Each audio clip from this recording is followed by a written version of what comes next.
एक ऐसी राक्षसी थी जिसके पास इतनी भयानक शक्ति थी कि वो अपने इशारे पर पूरे के पूरे जंगल को हवा में उड़ाकर कहीं भी ले जा सकती थी। उसने अपनी इसी शक्ति से भगवान शिव के भक्तों को समुद्र के बीचों बीच कैद कर दिया था, लेकिन उसे क्या पता था कि उसकी यही गलती महादेव के 8वें ज्योतिर्लिंग के जन्म का कारण बन जाएगी। कौन थी वो राक्षसी और क्यों महादेव को धरती फाड़कर वहां प्रकट होना पड़ा? इस कहानी की शुरुआत होती है दरुका नाम की एक राक्षसी से। वो कोई साधारण राक्षसी नहीं थी, वो उस भयानक कुल से थी जिसमें राक्षसों की क्रूरता और नागों का जहर दोनों बहते थे। लेकिन एक बात चौंकाने वाली थी, दरुका माता पार्वती की बहुत बड़ी भक्त थी। उसकी कठोर तपस्या से प्रसन्न होकर माता ने उसे एक अनोखा वरदान दिया। दरुका ने कहा, माँ, मैं जहाँ भी जाऊँ मेरा पूरा जंगल दरुका बन मेरे साथ चलता रहे। माता ने कहा, तथास्तु। बस फिर क्या था, दरुका को मिल गया एक चलता फिरता जंगल।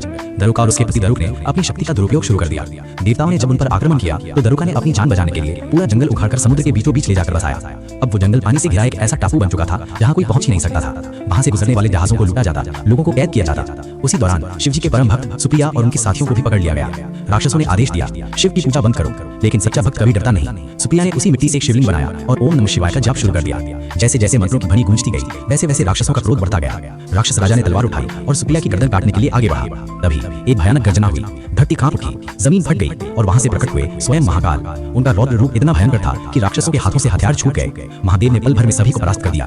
वो उनका संहार ही करने वाले थे, तभी माता पार्वती ने प्रकट होकर कहा, स्वामी, इन्हें क्षमा कर दीजिए, ये मेरे भक्त हैं। महादेव शांत हुए।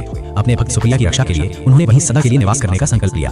क्योंकि शिव ने नागों और राक्षसों के उस वन में निवास किया, इसलिए उनका नाम पड़ा नागनाथ। समय बीता, युग बदले। द्वापर युग में जब पांडव वनवास में थे तब उन्होंने इस पवित्र स्थान को पुनः खोजा।